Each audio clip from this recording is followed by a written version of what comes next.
Breakfast বা ডিনারে কম সময়ের মধ্যে এই রেসিপিটা বানাতে পারেন, যা ছোট থেকে বড় সকলে খুবই পছন্দ করবে। আশা করি আপনাদের ভালো লাগবে।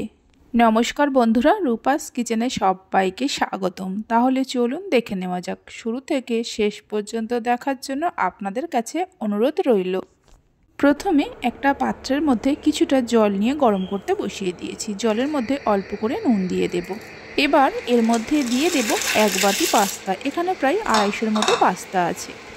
পাস্তাগুলোকে জলের সঙ্গে মিশিয়ে নিয়ে হাই ফ্লেমে সেদ্ধ করে নেব। পাস্তা সেদ্ধ হতে খুব বেশি সময়ের প্রয়োজন পড়ে না। প্রায় 7-8 মিনিট রান্না করে নেওয়ার পর দেখে নেব পাস্তাগুলো কেমন সেদ্ধ হয়েছে। দেখুন, একটা চামচ দিয়ে কেটে দেখিয়ে দিচ্ছি। পাস্তাগুলো খুব সুন্দরভাবে সেদ্ধ হয়ে গেছে। জল ঝরিয়ে নিয়ে এরকম একটা ছিদ্রযুক্ত পাত্রের মধ্যে তুলে রেখে দেব। পাস্তাগুলোর জল ঝরিয়ে নেওয়ার পর গ্যাসের ওপর একটা প্যান বসিয়ে প্যানের মধ্যে দিয়ে দেব অল্প একটু সাদা তেল আর 1 টুকরো বাটার। বাটার গলে যাওয়া পর্যন্ত অপেক্ষা করব।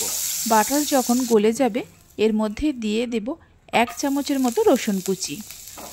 বাটারের সঙ্গে রসুন কুচিগুলো হালকা করে ভেজে নেব। মিডিয়াম ফ্লেমে মিনিট 4-5 ভেজে নেওয়ার পর দিয়ে দেব একটা বড় সাইজের পেঁয়াজ কুচি। 2টো কাঁচা লঙ্কাকে কুচিয়ে নিয়ে দিয়ে দেব। ঝালটা আপনারা যেমন খাবেন সেই মতো কাঁচা লঙ্কা দেবেন। পেঁয়াজ কাঁচা লঙ্কাটা দেওয়ার পর মিডিয়াম ফ্লেমে আরও মিনিট 2-3 সময় ধরে ভেজে নেব। পেঁয়াজ, রসুন আর কাঁচা লঙ্কাকে ভেজে নেওয়ার পর দিয়ে দেব ক্যাপসিকাম কুচি। এখানে আমি একটা মিডিয়াম সাইজের ক্যাপসিকামের অর্ধেকটা নিয়ে এরকম চৌকো টুকরো করে কেটে নিয়েছি। আর দিয়ে দেব টমেটো কুচি। একটা মিডিয়াম সাইজের টমেটোর দানা ফেলে দিয়ে চৌকো টুকরো করে কেটে নিয়েছি। টমেটো আর ক্যাপসিকামটা দেওয়ার পর হাই ফ্লেমে মিনিট 2 সময় ধরে ভেজে নেব। ক্যাপসিকাম আর টমেটোটা দেওয়ার পর খুব বেশি সময় ধরে ভাজতে যাবেন না। মিনিট 2 ভেজে নেওয়ার পর দিয়ে দেব 1 চামচের মতো ডার্ক সয়া সস আর 2 চামচের মতো পাস্তা সস। পাস্তা সস যদি না থাকে তাহলে টমেটো সস দিতে পারেন। সসের বাটির মধ্যে অল্প করে জল দিয়ে সেই জলটা দিয়ে দেব। স্বাদ মতো নুন দিয়ে দেব। পাস্তা সেদ্ধ করার সময় নুন দিয়েছিলাম আর সসের মধ্যে নুন আছে, তাই নুনটা বুঝে দিতে হবে। লো ফ্লেমে সব কিছুকে খুব ভালো করে মিশিয়ে নেব। এইভাবে একবার পাস্তার রেসিপিটা বানিয়ে দেখতে পারেন।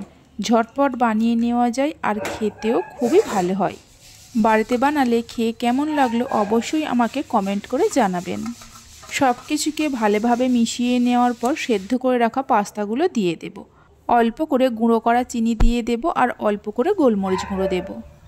এবার সব কিছুকে খুব ভালো করে মিশিয়ে নিয়ে গ্যাসের ফ্লেমটা লো টু মিডিয়ামে রেখে আরও মিনিট 3-4 সময় ধরে রান্না করে নেব। রেসিপি ভালো লেগে থাকলে অবশ্যই একটা লাইক করবেন, বন্ধুদের সঙ্গে শেয়ার করবেন। ভালো লাগলে চ্যানেলটি সাবস্ক্রাইব করে পাশে থাকা বেল আইকনটি প্রেস করবেন নতুন রেসিপির আপডেট পাওয়ার জন্য। মিনিট 3-4 রান্না করে নেওয়ার পর গ্যাসের ফ্লেমটা বন্ধ করে দিয়ে সব শেষে দিয়ে দেব অল্প করে ধনেপাতা কুচি। দেখুন পাস্তাটা কত সুন্দর হয়েছে। তাহলে চলুন ভিডিওটা আমি এখানেই শেষ করছি। আপনারা সবাই ভালো থাকবেন, সুস্থ থাকবেন। ধন্যবাদ।